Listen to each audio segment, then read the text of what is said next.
우즈베키스탄 주재 대한민국 대사관의 박안서 무관님을 모시고 6.25 전쟁과 대한민국이라는 주제로 저희가 강의를 듣겠습니다.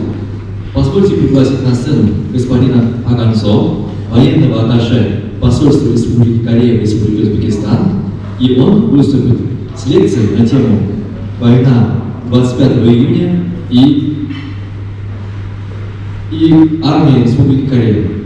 네, 먼저 오늘 강의를 해주실 박안서 무관님을 간략하게 소개해드리겠습니다. Позвольте вкратце ознакомить вас с тем, кем является военный атташе Аганцо. 현역 육군 대령이시고요. Он является полковником пехотинской службы. 92년 육군 소위를 임관하시는 30년 동안 지휘관, 참모, 교관으로 근무하셨습니다. В 1992 году он поступил на службу в пехоту и в течение 30 лет работал в качестве командира, начальника штаба и управленца.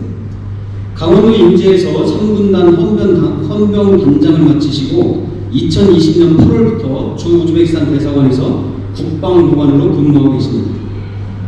До этого он работал в провинции Канмондо, в городе Инже, и являлся руководителем пехотного состава, 3-го пехотного состава, и после этого в 2020 году, в августе, приехал в Узбекистан для работы в качестве военного атташе в посольстве Республики Корея. 네, 그럼 박안서 무관님을 큰 박수로 모시겠습니다.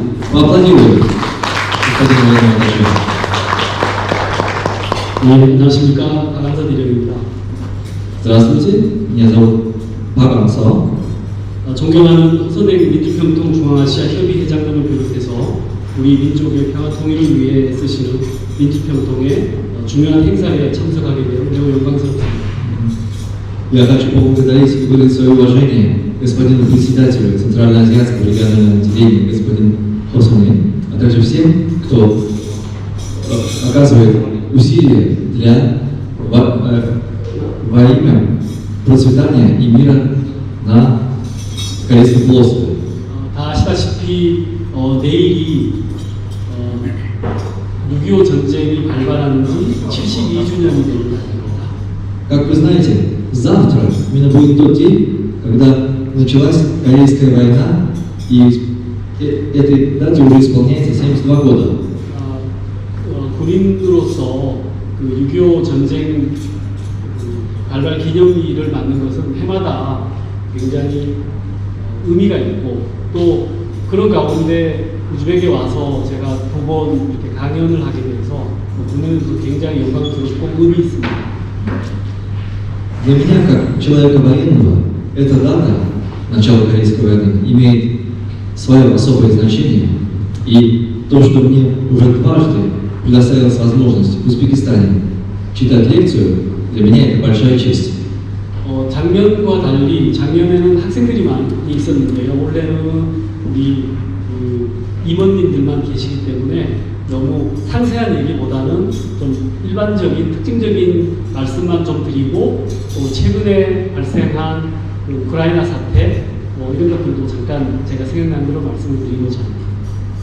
Если на лекции в прошлом году в основном присутствовали студенты, то сегодня, как я вижу, это руководители консультативного совета, также и члены этого совета. И я остановлюсь более на общих вопросах, нежели на детальных, а также коснусь вопросов проблемы ситуации со спецоперацией на Украине. 우즈벡에서 있으면서 두 나라의 공통점을 이렇게 찾는 게 참 의미가 있고 재미가 있는데 여러 가지 공통점이 많죠. 우즈벡하고 한국하고 공통점도 있고 차이점도 있는데 최근에 제가 발견한 게 이 6월 달이 이 6월 이 달이 두 나라한테 굉장히 의미 있다는 겁니다. И находясь в Узбекистане, для меня было очень интересно узнавать, исследовать общие черты и различия между двумя народами, между Кореей и Узбекистаном. И я недавно только обнаружил, что именно месяц июнь для обоих стран имеет свое интересное особое значение. 네. 왜냐하면 우리 6.25 전쟁이 발발한 게 1950년 6월 25일인데 우즈베키스탄에서 가장 큰 전쟁이 결국 2차 세계대전이지 않습니까? 2차 세계대전이 언제 발발했는지 혹시 아십니까? 까몰리님. И если для Узбекистана, то есть если для Кореи именно 1950 год, 25 июня, это дата, знаменующая собой начало Корейской войны, то для Узбекистана в июне также произошла на тот момент событие в июне. Это Великая Отечественная война. Вы помните, как дату война началась? 제 비서 까몰리님이 정확하게 답을 맞췄으면 제가 휴가를 주려고 했는데 휴가를 못 주겠습니다. Значит, мой помощник Камалетин, он сейчас ответил мне, если бы он правильно ответил, я бы его в отпуск отправил, но он этого не сделал, не отправил. 아 근데 거의 맞았어요. 어제가 6월 23일이었지 않습니까? 6월 22일 날 2차 세계대전이 발발했습니다. Но он практически попал в точку, если вчера было 23 число, а началась Великая Отечественная война для Союза 22 июня. 제가 사고친 거 아니죠? Это не я виноват сейчас. 그 6.25 전쟁의 그 피해를 추산을 하면 당시에 우리 대략 한국에 물론 북한을 제외한 남한의 인구가 대략 한 2천만이라고 한다면 그 가운데 국군이 한 14만 명이 죽었습니다. Если посмотреть, рассказать о потерях в той Корейской войне, то на тот момент население Южной Кореи, именно южной части Кореи, составляло около 20 миллионов человек, и военные потери армейские составляли около 140 тысяч военных. 그래서 그 유엔군과 우리 국군이 사망한 게 약 20만 명, 맥시멈 잡으면 한 20만 명이 되고요. 북한군이 한 50만 명이 죽었습니다. И если посчитать вместе с миротворческими силами ООН, то с южной части погибло максимум где-то 200 тысяч человек, а Северная Корея потерпела убытки с количеством 500 тысяч человек. 제가 자꾸 숫자를 말해가지고 통역하기 굉장히 어려우실 때 우리 장 알렉시한테 박수 한번 주십시오. Именно повторять цифры это тяжело дело для переводчика, поэтому вот, и мы и похлопали. 그런데 그 1941년 2차 세계대전 동안에 45년 그 5년 동안의 전쟁 동안에 당시에 우즈벡 인구가 650만 명이었습니다. Однако в период Великой Отечественной войны с 1941 по 1945 годы население Узбекистана тогда составляло 6,5 миллионов человек. 그 가운데 150만 명이 동원이 됐습니다. 150만 명이 그 스탈린그라드, 레닌그라드, 모스크바 이런 데로 전투를 했죠. И из того населения 1,5 миллиона человек пошли на фронт, начиная со Сталинграда, Ленинграда и других городов. 거기에서 약 50만 명이 죽었고요. 50만 명 이상이 죽었고 65만 명이 부상을 입었습니다. И из этого количества 500 человек погибло, а 650 тысяч человек получили ранения. 네. 그 당시에 우리 한국하고 이렇게 비교해 보면은 우리 한국도 6.25 전쟁 때 엄청난 피해를 많이 입은 것 같지만 우즈베키스탄 역사를 보면은 우리보다 더 심한 피해를 입었죠. И просмотрев историю того времени, можно считать, что Корея, Южная Корея, потерпела очень большие потери в той войне, однако в сравнении с Узбекистаном, Узбекистан еще более серьезные потери, оказывается, понес. 그런데 한국이나 우즈벡이 전쟁을 하고 싶어서 했습니까? Однако, хотели ли Узбекистан и Корея той войны? 전혀 그렇지 않죠. 심지어 우즈벡 군인들이 전쟁에 갔을 때 소련군에서 4명당 총을 한 자루씩만 줬습니다. Они не хотели воевать, и даже в тот момент, когда призывники из Узбекистана пошли на фронт, там даже оружие давали одно на 4 человек. 그 2차 세계대전 영화를 이렇게 보시면 그 병사들한테 총을 다 안 주고 한 4명당 하나씩만 주고 그 병사가 죽으면 그 총을 집어서 싸우고 하는 그런 장면을 아마 보실 겁니다. Наверняка из кинофильмов вы видели про Вторую мировую войну о том, что на каждых 4 солдат давали по одному оружию, потому что если один вдруг падет, погибнет, то другой подхватывал это оружие и продолжал сражаться. 굉장히 슬프죠. 굉장히 슬픈 역사입니다. И действительно печально. Это печальная история была. 내가 그 우리나라 국토에서 싸우는 전쟁도 아니고 그냥 동원이 돼가지고 다른 나라에서 전쟁을 하는데 장비도 제대로 못 받고 싸우는 겁니다. То есть получается так, что даже те люди не воевали на своей территории, на территории своей республики, а на чужой территории, и даже у них не было оружия достаточно для этого. 아마 그런 용어를 아마 들어보셨을 겁니다. 대리전이라고 하는데 대리전. 강대국들끼리의 싸움을 직접 하지 않고 그보다 약한 약소국들이 이렇게 전쟁을 대신하는 걸 대리전으로 하죠.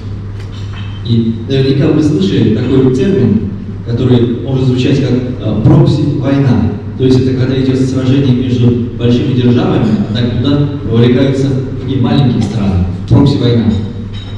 실제로 그런 그 강대국끼리의 전쟁보다는 대리전이 숫자상으로 훨씬 많습니다. И именно вот таких войн, прокси-войн, их значительно по количеству больше, чем те, которые были непосредственно между державами. 지금 우리가 그걸 보고 있지 않습니까? 우크라이나 전쟁이 과연 자기들의 의지로 가지고 전쟁을 했을까요? И сейчас вот вы посмотрите на Украину, вот, как там война происходит. Это неужели они по своей воле это делают? 우크라이나 전쟁의 가장 큰 특징은 두 가지라고 생각합니다. 첫째는 대리전이고요. 둘째는 2003년도 이후 아프간 전쟁 이후에 가장 큰 전면전입니다. Украинская война сейчас имеет две особенности характерные. Первое, то, что это является гибридной войной, то есть, простите, прокси-войной. А второе, то, что после афганского конфликта 2003 года это является наиболее тяжелым прямым вооруженным конфликтом. 그리고 이 슬픈 것은 이 전쟁이 언제까지 갈지 모른다는 겁니다. 전문가들은 대략 올 연말까지 우크라이나 전쟁이 갈 것이다 하는데 더 많은 전문가들은 몇 년 동안 더 갈 것이다 이런 얘기까지 합니다. И печально то, что мы не знаем, когда она закончится. Некоторые специалисты утверждают, что уже к этому году, как в конце этого года закончится, а другие специалисты утверждают, что только еще несколько лет она будет продолжаться.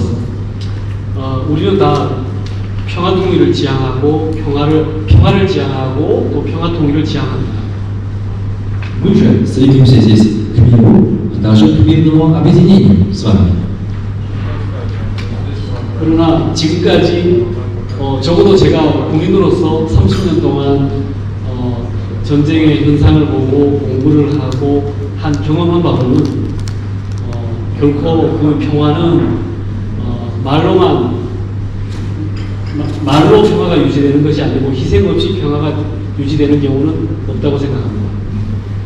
Опираясь на мой 30-летний опыт военного, изучая это военное дело, а также историю, я пришел к тому выводу, что поддержание мира, оно не происходит только на словах, оно, оказывается, требует жертвы.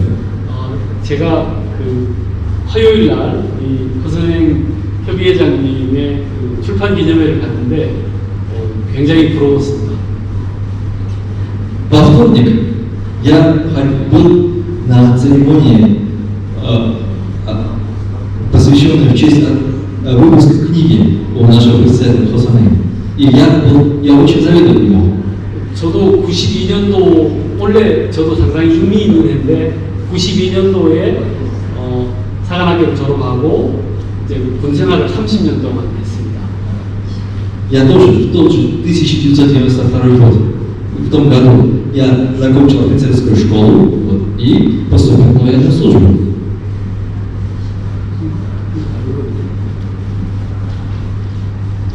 죄송합니다.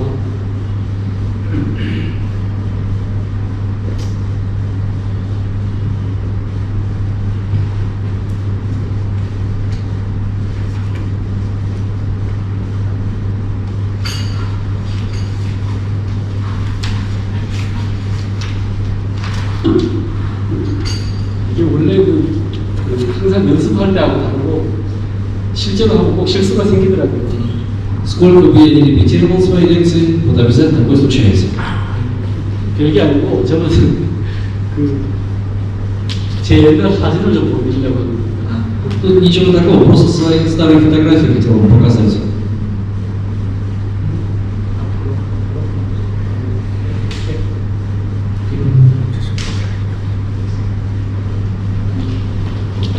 그 30년 동안 저는 제 역사를 기록을 못했는데 협의장님은 그걸 다 기록을 해서 이제 그 후세들한테 이렇게 역사로 남긴다는 것이 얼마나 참 의미 있고 대단한 일인지 참 부럽습니다. Я завидую тому, что я в течение 30 лет как бы, свою вот эту военную жизнь не архивировал, не записывал. А вот наш господин Холсанен всю вот эту 30-летнюю историю пребывания в Узбекистане, всю ее записал, заархивировал, так что получилась великолепная история для потомков. Я завидую этому. 이게 저 30년 전에 제 사진인데요. 31년 그 시골에 그 작은 5살짜리 꼬마하고 그리고 이제 4학년 4학년생도 때 제 얼마나 풋풋합니까? То есть это мои фотографии, вот тут, там я 5-летний ребенок, а вот на левой его фотографии это как раз когда я учился в офицерской школе. 이제 그동안에 이제 애들이 둘이 생겨가지고요. 결혼하고 둘이 생겨서 이제 저 딸이고요. 여기 아들, 저 딸은 원래 졸업사진은 저렇게 다 화장을 저렇게 합니다. У меня появилось за это время двое детей. Вот это моя дочь, это ее выпускная фотография. Они обычно вот так именно наряжаются на выпуск. Вот. И сын у меня есть также. 그리고 제 아들은 가운데 제 아들인데 6월 2일 날 걔도 그 공군 소위로 임관을 했습니다. 곤란되실지 않은 구별했습니다.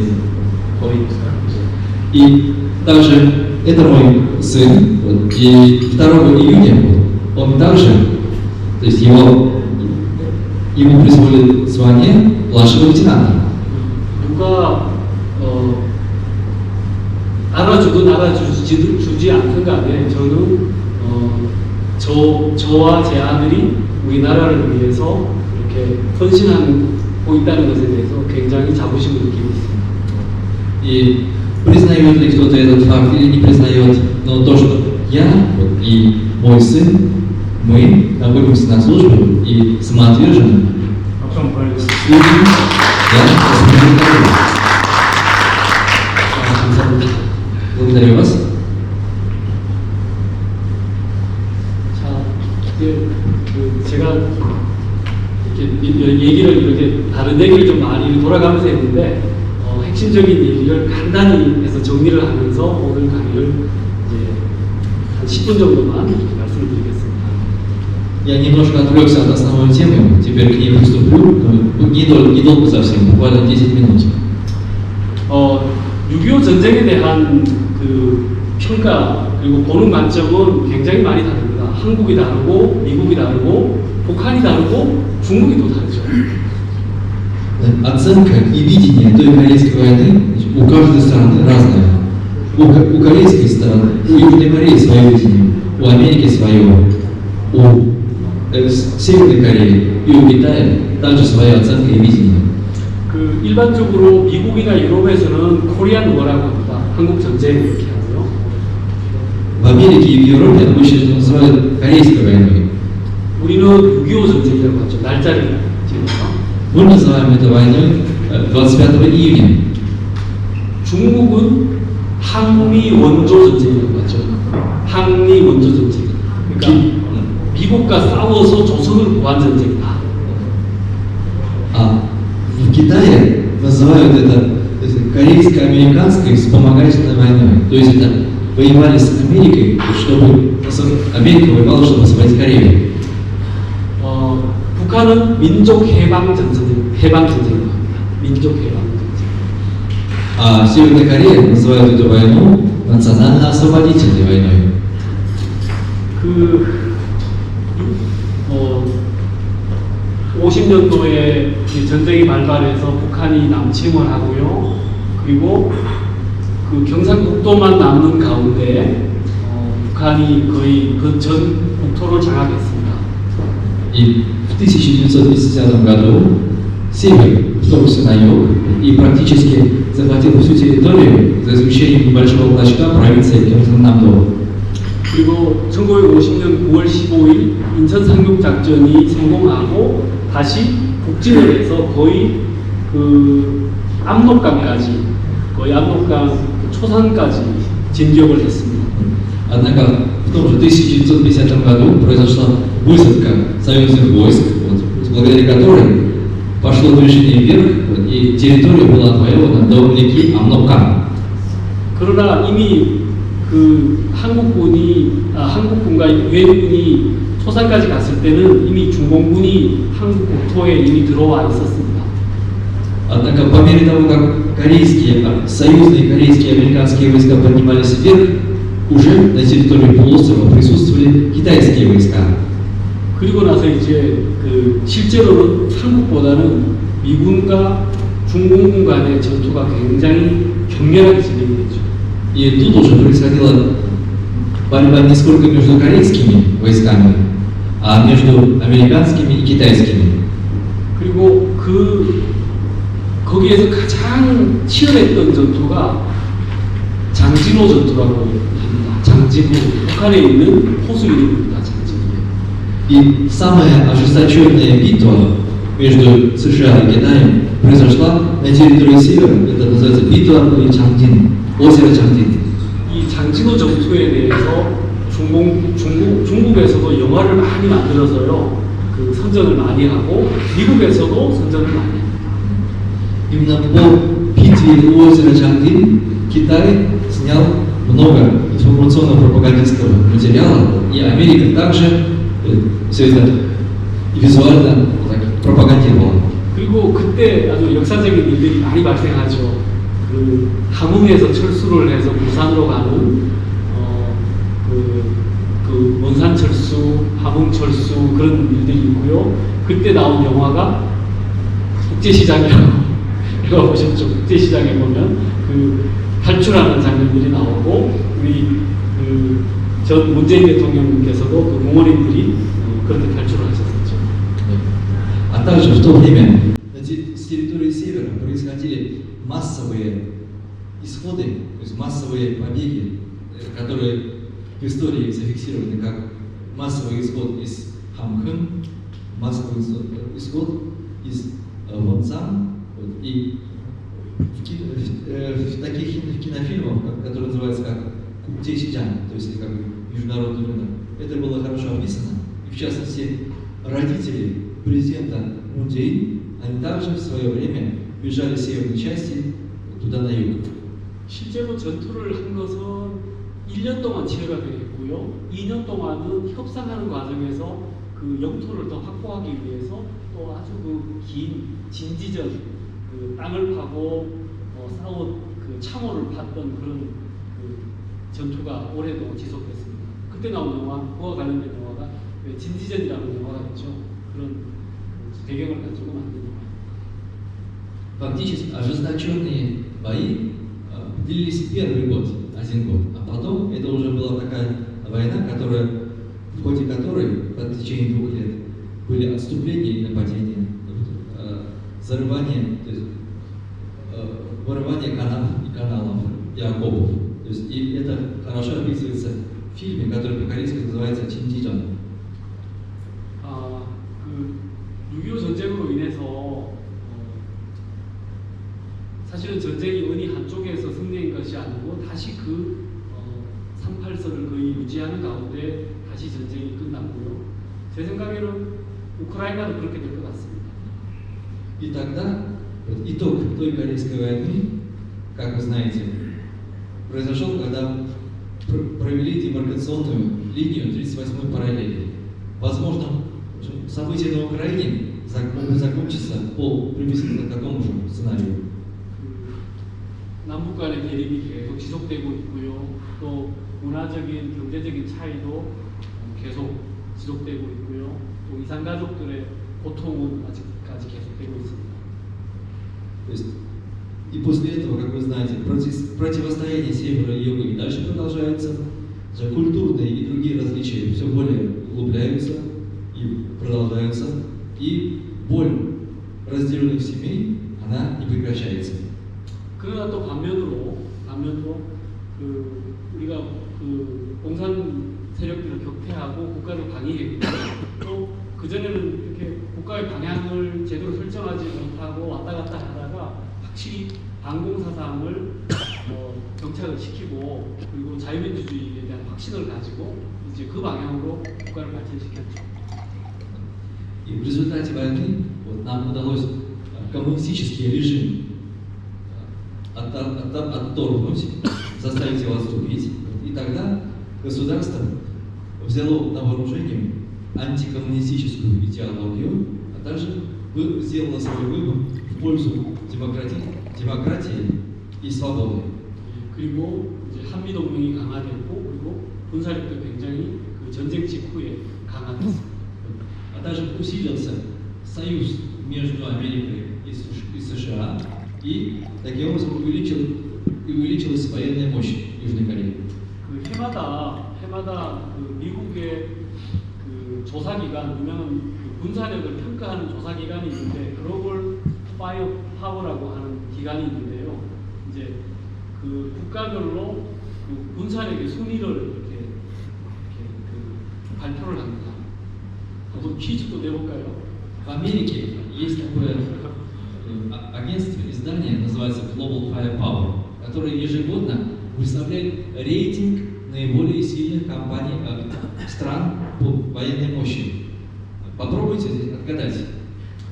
퀴즈 내면 또 좀 머리 아프잖아요. 제가 말씀드리겠습니다. Ладно, не буду я вас загружать, лучше я вам сразу ответ скажу.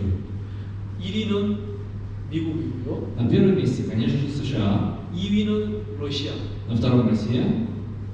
3위하고 2위가 지금 바뀔 것 같아요. Сейчас третье и второе место сейчас поменяемся. 중국이겠죠, 중국. Да, потому что на третьем месте Китай находился. 4위 인도. На четвертом Индия. 인도 굉장히 강합니다. 무서운 나라. То есть Индия действительно очень сильная и страшная страна. 인도 5위가 일본. Пятое это Япония. 6위가 대한민국이고요. Шестое. 대단하지 않습니까? Разве это не впечатляюще, что он на шестом месте находится? 사실은 그 나토라고 하는 조직을 만들면서 유럽은 군사력을 완전히 줄였습니다. Когда возникла такая организация, как НАТО, то Европа очень сильно сократила свою военную мощь. 그래서 7위가 프랑스, 8위가 영국입니다. Поэтому на седьмом месте это Франция и Англия. 그리고 9위가 브라질, 10위 파키스탄, 11위 터키 이렇게 됩니다.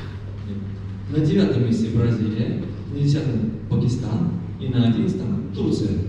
최근에 아주 의미 있는 행사가 있었는데요. Недавно было очень значимое такое мероприятие проведено.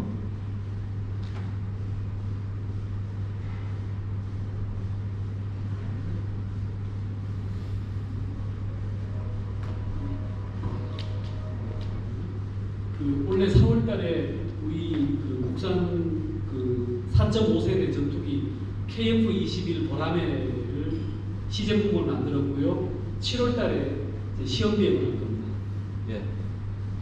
В апреле этого года состоялась презентация нашего самолета-истребителя KF-21 Бураме. Это истребитель поколения 4,5, то есть 4,5 поколения. И в июле этого года планируется запустить испытательный полет этого истребителя.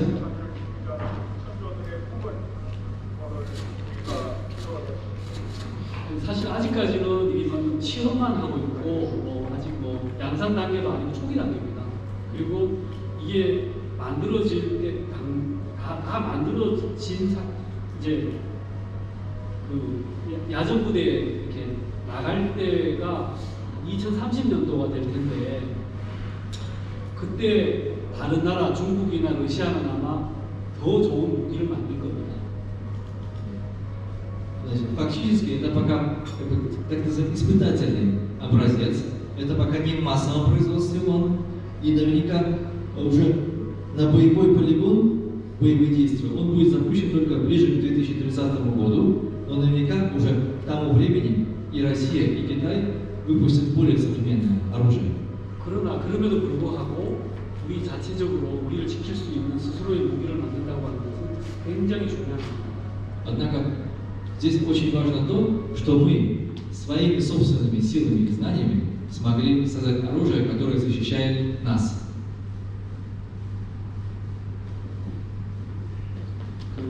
이제 오늘 그 강의가 통일부에서 남북 통일과 관련된 정책에 대한 얘기도 있고 또는 그와 반대되는 한쪽은 대화, 한쪽은 또 그 전쟁에 대한 얘기도 했는데 그것이 그렇게 그 상반되지 않습니다. Сегодняшняя наша лекция состоит, одна часть посвящена диалогу между Северным и Югом, а другая часть, которую я сейчас вам презентую, видите, она о войне между друг другом. Но они эти части друг другу не противоречат. 이런 그 전쟁을 대비하고 무기를 확보하고 하는 것이 그냥 싸우자는 것이 아니고 그걸 확보하고 있었을 때 우리가 대화를 할 수 있는 더 많은 그 여유 공간이 생기는 거죠. Тем, что мы готовимся к войне, что создаем новое оружие, это не означает, что мы будем драться, нападать. А наоборот, это очень весомая основа для того, чтобы вести диалог. То есть вот так мы готовим большое поле и резерв для диалога. 이제 전쟁에 대한 얘기를 이제 마무리하겠습니다. Позвольте мне уже завершить разговор только о войне. 다시 한번 이 자리에 불러주셔서 감사하고 그리고 군복을 입고 있는 동안 그리고 제대한 이후에도 나라를 위해서 나라 안보를 위해서 최선을 다하겠습니다. 감사합니다. Я благодарю вас за то, что вы внимательно прослушали. И пока на мне будет военная. 다음은 통일부의 김준위 사무관님을 모시고 새 정부의 통일정책 전망이라는 주제로 강의를 이어가겠습니다. Далее, следующее слово предоставляется госпоже Ким Чун Ви, который является исследователем из Корейского министерства по объединению. И темой для ее выступления будет перспективы политики объединения нового правительства. 네, 김준희 사무관님은 통일부 행정사무관으로서 정세분석부, 남북협력부, 대변인실에서 근무하셨으며 Значит, госпожа Ким Чун Ви работала в качестве сотрудника по Министерству объединения и работала в отделении по аналитике тенденций, также в департаменте по сотрудничеству между Севером и Югом, а также работала в офисе, который представляет интересы министерства. 현재 우즈베키스탄 과학 아카데미 역사연구소 연구원으로 파견 근무 중이십니다. И сейчас она находится в Узбекистане, то есть командирована в качестве исследователя по истории Академии наук Республики Узбекистан. 네, 김준희 사무관님을 큰 박수로 맞이해 주시기 바랍니다. Попросим аплодисменты госпожи исследователя Ким Чун Ви. 네, 만나서 반갑습니다. 저 방금 소개받은 통일부 김준희 사무관입니다. Я представляю, меня зовут Ким Чун Ви, я являюсь исследователем из Корейского министерства объединения. 예, 오늘 짧은 시간 시간 동안 새 정부의 통일 정책 전망에 대해서 말씀드릴 건데요. 제가 새 정부의 통일 정책이 아니라 새 정부의 통일 정책 전망이라고 제목을 단 것은 아직 솔직히 말씀드려서 통일 정책이 확립되어 발표되지 않았기 때문입니다. И сегодня в течение небольшого времени я постараюсь осветить вам вопрос политики объединения нового правительства. И как видите, моя тема, она звучит так, что это именно перспективы политики. То есть это означает то, что до сих пор у новой администрации пока не сформированы точно положения об этой политике. 네, 그런데 제가 이렇게 귀한 시간을 얻었는데 아직 정책이 확정되지 않았다고 해서 제가 잘 모르겠습니다 라고 하고 지나갈 수는 없잖아요. Однако, видите, у меня такая хорошая возможность предоставлена была мне. Я же не могу сказать публике, зрителям, что я пока ничего не знаю о том, какая будет политика. 그래서 오늘은 지금까지 윤석열 정부에서 언급한 통일 북한 관련 내용들을 근거로 해서 앞으로 통일 정책이 어떤 모양새를 갖추어갈 것인지에 대해서 예상해보는 시간을 가져보고자 합니다. И поэтому я постараюсь осветить вам и проанализировать перспективы, то есть, на основании тех фактов и выступлений, которые новый президент Юн Сун Йоль уже говорил. 네. 그러면 우선 최근 정부의 대북 정책들을 살펴보면 이거와 같은데요. Это вкратце суть политики каждой администрации президентов по различным годам. 각 정부마다 고유한 통일 정책을 이런 제목으로 이런 타이틀을 달고 제시한 바 있습니다. Потому что каждая администрация имела свои особенности и свои направления именно по политике отношений с Севером. 그런데 아직 윤석열 정부는 물음표인데요. Однако, как видите, правительство Юн Сун Йоля, администрация Юн Сун Йоля, там стоит знак вопроса. 현재 통일부 내에서 각층 좌우를 막론하고 전문가들의 의견을 수용 중이라고 합니다.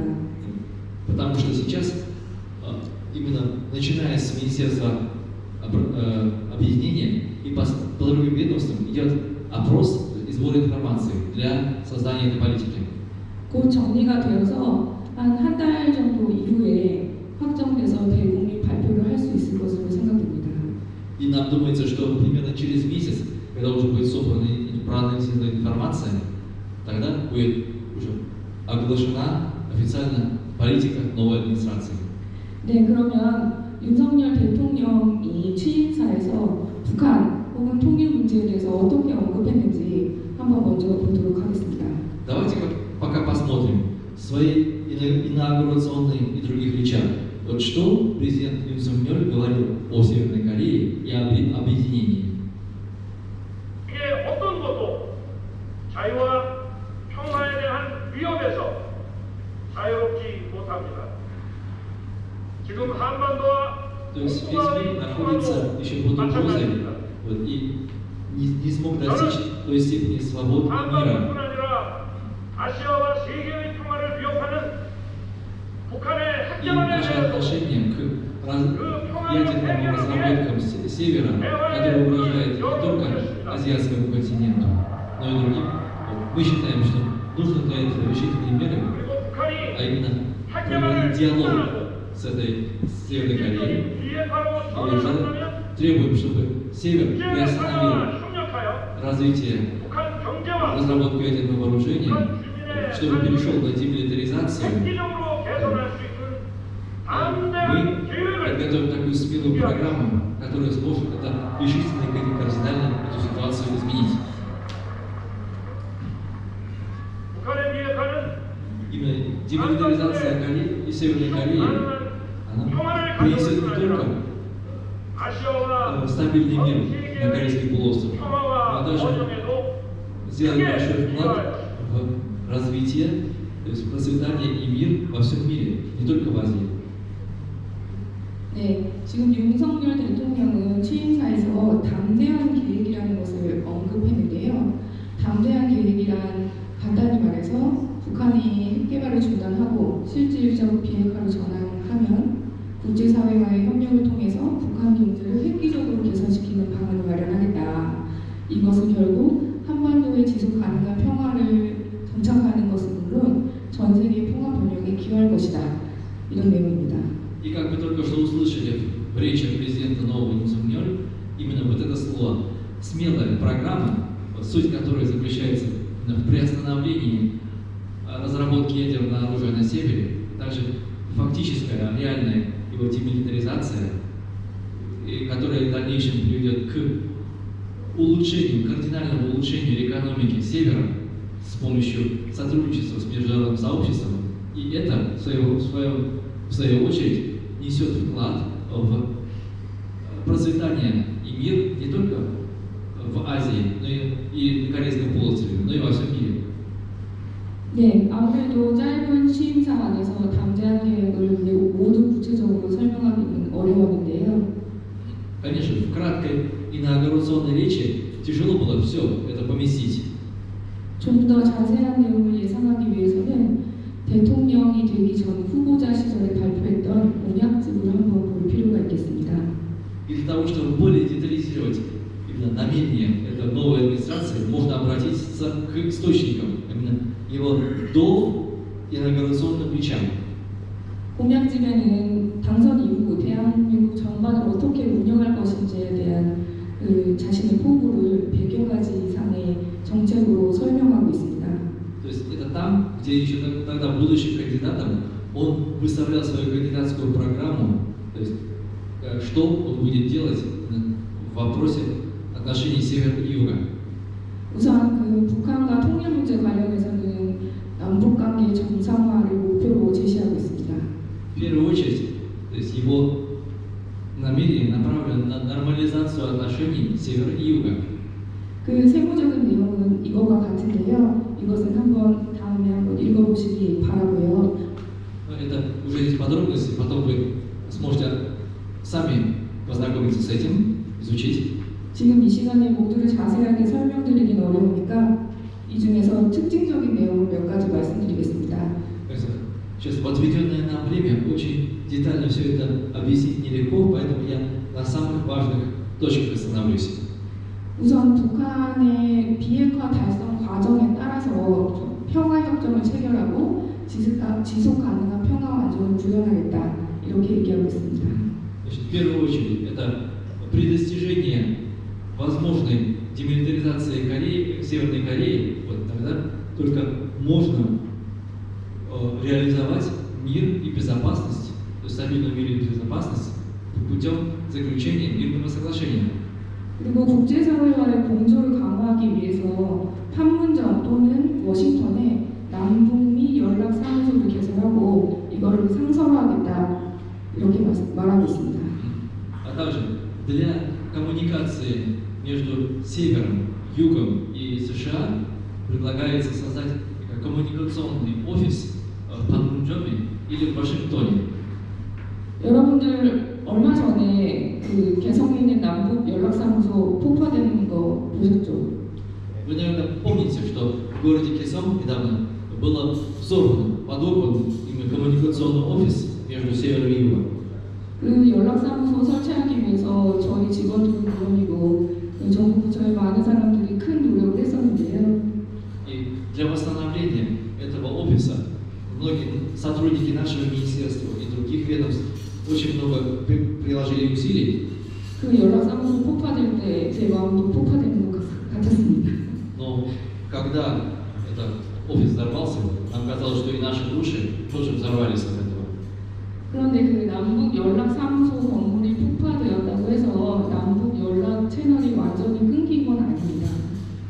То, что этот офис взорван, разрушен, это не означает, что нет коммуникации между Севером и Югом. 연락사무소는 지금 광화문에 있는 정부청사에서 그 기능을 발휘하고 있고요. Сейчас временно роль коммуникационного офиса играет офис, который находится на площади Куанмун, то есть в правительственном здании. 그리고 오전, 오후 한 번씩, 그러니까 하루에 2번 북측과 전화통화를 통해서 연락을 계속하고 있습니다. И в день один раз до, а другой раз после обеда, в день 2 раза происходит телефонный разговор между севером и югом. 그런데 이제 윤석열 정부에서는 그 공약집에서 이런 남북 연락사무소뿐만 아니라 미국을 포함한 남북미 연락사무소를 만들겠다는 이런 얘기를 하고 있는 것입니다. Однако в предвыборной кампании в программе президента кандидата Юн Сок Ёль он сказал, что нужно создать коммуникационный офис между севером, югом и США. 네, 그리고 지금 요즘 가장 많이 언급되는 사안으로 그린 대탕들을 추진하겠다는 것이 있습니다. А также одной из важных позиций, которая сейчас упоминается, это создание так называемого зеленого пояса. 그린 대탕이라는 건 말 그대로 환경 문제를 중심으로 미세먼지, 자연재난, 기후변화 공동대응 이것에 더불어 산림농업 수자원 혁명을 진행하겠다는 것입니다.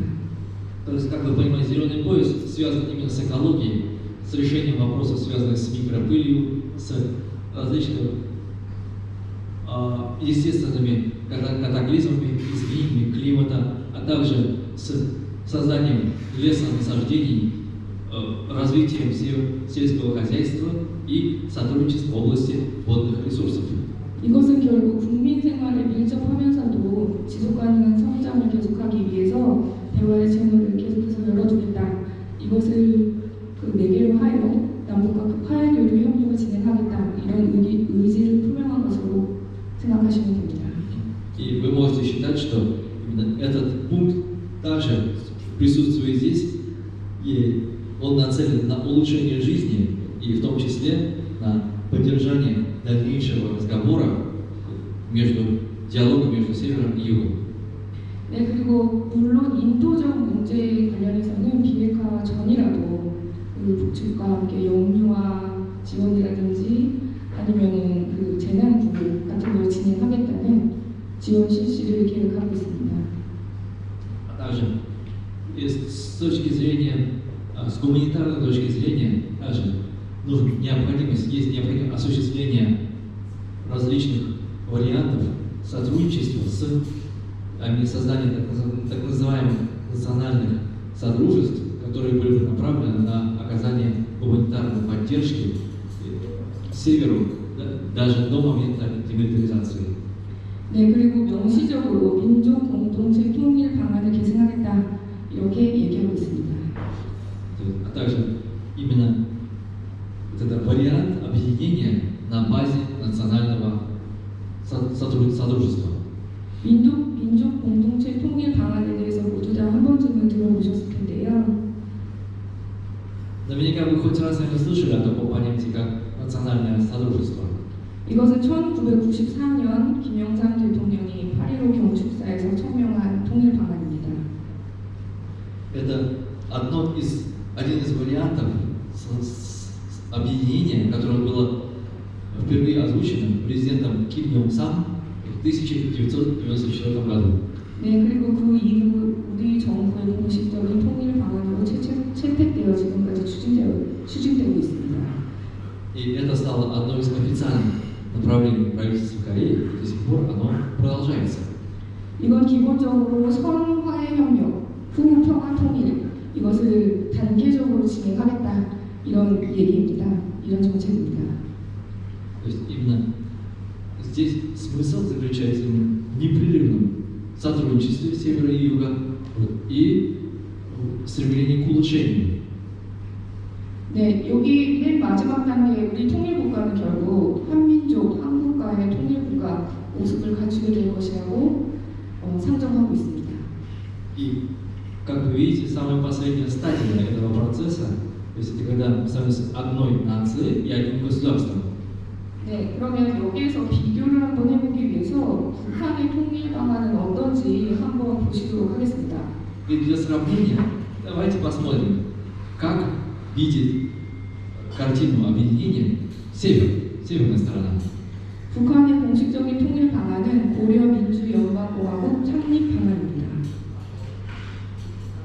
Видение Северной Кореи, как будет объединение осуществляться, это создание так называемой Корейской демократической федеративной республики. 북한은 우선 체제 존속을 가장 최고의 목표로 삼고 있기 때문에요. 통일국가의 형태를 보면 한민족 한국과는 똑같은데 제도도 두 개, 정부도 두 개인 연방국가를 통일국가의 형태로 상정하고 있습니다. Значит, как видите, Северная Корея очень большое внимание обращает к сохранению своего режима, государственного режима. И поэтому здесь, согласно их видению, будут существовать две страны, два правительства, и они будут объединены как федерация. 이것을 낮은 단계의 연방제라고 보기도 하는데요. 이것을 6.15 선언 때 남북한 정상이 만나서 낮은 단계의 연방제와 우리의 민족 통일 공동체 통일 방안에 일정 부분 공통점이 있다는 걸 인정하고 그것을 기반으로 화해 협력과 교류를 시작하겠다 이런 이야기를 함의한 바 있습니다. То есть, ведь это своего рода можно также назвать как сотрудничество, объединение страны на самом низком уровне, то есть так называемое федеративное устройство, которое предлагает Север. То есть, и таким образом, это одно из, согласно их видению, это один из способов и вариантов примирения наций. 네, 그러면 지금까지 대통령 취임사 그리고 공약집을 살펴봤는데요. 이제 우리 통일부 장관님의 이야기도 한번 확인해 보도록 하겠습니다. То есть сейчас мы с вами рассмотрели инаугурационную речь нового президента и его предвыборные обещания. А теперь давайте обратим наше внимание на мнение министра объединения Республики Корея. 우선 장관님, 권영세 통일부 장관은 5월 16일 취임식에서 직원들 대상으로 연설을 하셨는데요. С 16 мая, вступая в должность и в адресованной сотрудникам министерства речи, господин министр сказал: 우선 통일 정책은 이어 달리기다. 통일 정책 자체가 누적되는 것이다. 라고 말씀하셨습니다. Он сказал, что политика объединения это своего рода как бы эстафета. Вот. И сама политика, она все время как бы аккумулируется. 이건 결국 이전 정부의 통일 정책의 좋은 점은 계승하고 나쁜 점은 수정하여 발전시키겠다. 이런 의미로 보입니다. Это означает, что хорошие особенности от предыдущей администрации заберем с собой, а недостатки мы их как бы усовершенствуем, компенсируем. 그리고 그 일반적인 원칙으로 북한의 비핵화, 성원주의 원칙에 따른 포회적 협상, 인권 등 인류 보편적 가치, 대화를 통한 문제 해결, 공동이익 실현의 원칙을 견제하겠다. 그리고 현황에 실용적이고 유연하게 대처하여 국면의 전환이 이루어지겠다. 이렇게 천명하셨습니다. А также он очень ясно сказал о денуклеаризации Севера, а также взаимных переговоров, основанных на принципе взаимоуважения, даже утверждение ценностей, общечеловеческих ценностей, также решение проблем с помощью диалога и приверженность принципам получения общей выгоды. 네, 그리고 세 번째 얘기가 제일 중요한데요. 통일부 기능 재조정에 플러스는 있을지언정 마이너스는 없을 것이다. 이렇게 확정적으로 말씀하셨습니다. Последнее, что он акцентировал, это то, что повторной регуляции функций, то есть пересмотрение функций Министерства объединения будут только плюсы, а никаких минусов здесь не будет. 사실 제가 1월 말에 이쪽으로 파견 나올 때 이제 한참 선거 국면이었습니다. 그런데 그때 통일부가 기능 재조정이 되면서 없어질지도 모른다는 이야기가 계속 나오고 있었습니다. Я сюда приехала в январе месяце. И это как раз, когда в Корее происходили очень бурные обсуждения, вот эта новая администрация формировалась, и говорили даже, что, возможно, упразднят Министерство объединения. 그래서 1년 반 뒤에 제가 다시 돌아가야 되는데 제 자리가 없어질까봐 엄청 걱정했었습니다. Я очень беспокоился, что через 1,5 года после возвращения в Корею у меня уже места работы не будет, лишат меня. 그런데 오히려 기능이 강화될 것이라고 하니 정말 경사가 아닐 수 없습니다. Однако здесь наоборот говорят, что функции будут только усиливаться, ничего больше радости не будет для меня. 네, 그래서 지금까지 저희가 이렇게 쭉 살펴본 바에 따르면 결국 새 정부의 통일 정책은 민족 공동체 통일 방안을 기반으로 해서 북한의 비핵화 상황에 따라 상호주의 원칙을 견지하면서 담대한 계획을 구체화할 것이다. 이렇게 요약할 수 있겠습니다. Если подытожить все рассмотренное, то можно сказать, что в основе политики отношения в отношении объединения лежит именно вот этот вариант объединения на основе национального сообщества, и который путем этих смелой программы, то есть реализации смелой программы будет двигаться в одном из направлений: либо денуклеаризация Севера, либо это взаимоуважение. 다음에 좋은 기회가 주어진다면 윤석열 정부의 통일 정책을 확정한 이후에 제가 좀 더 자세한 내용을 말씀드릴 수 있었으면 좋겠습니다. И я надеюсь, что когда уже наступит такое время, когда сформируется политика новой администрации, я могу вам осветить ее более конкретно. 네, 들어주셔서 감사합니다. Благодарю за внимание.